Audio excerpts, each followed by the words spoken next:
Bonjour, le directeur des domaines El Hadj Mamadou Diao, dit Mamboy Diao, a bâton rompu aujourd'hui dans le journal Le Sud Quotidien. Et dans l'entretien qu'il leur a accordé, le responsable de l'APR à Kaolack s'en prend sans langue de bois aux responsables qui auraient des ambitions cachées tout en restant aux côtés du président Macky Sall. Il est aussi revenu sur la grisaille notée dans les retrouvailles Wade de Macky sans occulter le silence sur l'amnistie de Karim Wade et Khalifa Sall. Mamboy Diao s'est aussi prononcé sur l'évolution du Front social avec les marches du mouvement Nyolank ainsi que certains débats politiques agités par l'opposition. Et aujourd'hui, sur les raisons de cette évolution du Front social, Mamboy Diao trouve qu'il y a beaucoup d'erreurs commises par le régime en place et il avoue donc que le gouvernement a failli. Il a failli parce que le régime n'a pas eu la démarche explicative en amont pour dire aux populations ce qui se passe. Mamboy Diao de citer en exemple la problématique qui est née de la question pétrolière parce que toute la communication qui devait être faite sur la transparence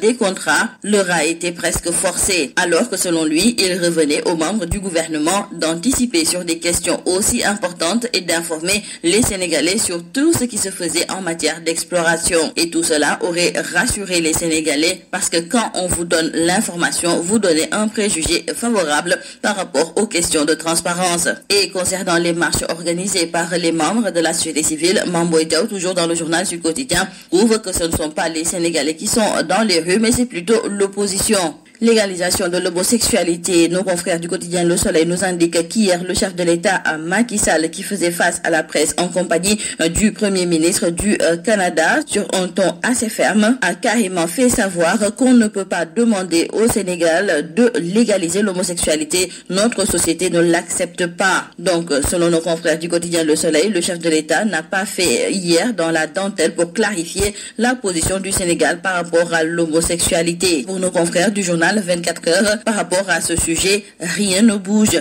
Et nos confrères du quotidien LAS d'ajouter que le chef de l'État reste intraitable concernant la question de la légalisation de l'homosexualité au Sénégal. Nos confrères du journal Vox Populi d'ajouter qu'après Obama, Macky coince le Premier ministre canadien et lui fait savoir que légaliser l'homosexualité, ce n'est pas possible. Notre société ne l'accepte pas. Et c'est presque les mêmes propos formulés par Mame Mactar Gueye de l'ONG Jamra qui en Wolof déclare que Ken du fi légaliser góor jigéen, Inch'Allah, personne ne va légaliser l'homosexualité dans notre pays. Parlons politique à présent avec nos confrères de Direct News qui nous parlent du pape du Sopi, Maître Abdoulaye Wade, et à en croire notre confrère, ce dernier dialogue par le silence. En effet, Maître Abdoulaye Wade fait partie de ces acteurs politiques qui provoquent et créent l'événement, mais depuis son retour de Conakry à quelques encablures du dernier scrutin présidentiel, l'ancien président du Sénégal a opté pour l'omerta. Après ses retrouvailles avec le président Macky Sall, Maître Abdoulaye Wade observe toujours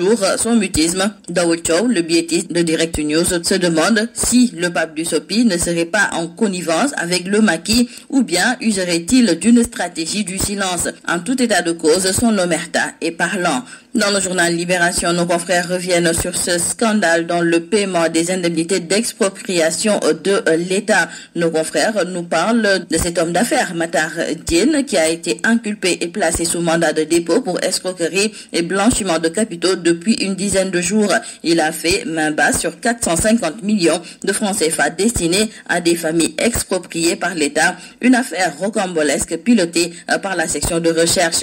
Autre affaire actuellement sous le feu des rampes, c'est celle qui concerne le responsable de la cellule performance de l'AS Dakar Sacré-Cœur, qui est actuellement placé sous mandat de dépôt par le doyen des juges Samba Sall. Mais l'on nous signale dans le journal Enquête que lors de son face-à-face avec les enquêteurs de la sûreté urbaine du commissariat central de Dakar, le responsable de la cellule performance de l'AS Dakar Sacré-Cœur a nié les faits d'attouchement sur les mineurs. Olivier Brice Sylvain parle de séances de massage avec les jeunes du centre. Et nous terminons par nos confrères du quotidien du sport Stade qui reviennent sur la valeur marchande des Lions qui monte en flèche. Une pluie de milliards, c'est ce qu'il faudrait consentir pour arracher la signature de joueurs comme Sadio Mané, Kalidou Koulibaly, Ismaïla Sarr, Idrissa Gana Gueye. Et grâce à leur performance, ils ont vu leur cote grimper de façon exponentielle. De jeunes ambitieux comme Crépin Diatta, Habib Diallo et Maignan sont aussi sur la bonne voie. C'est tout à vous.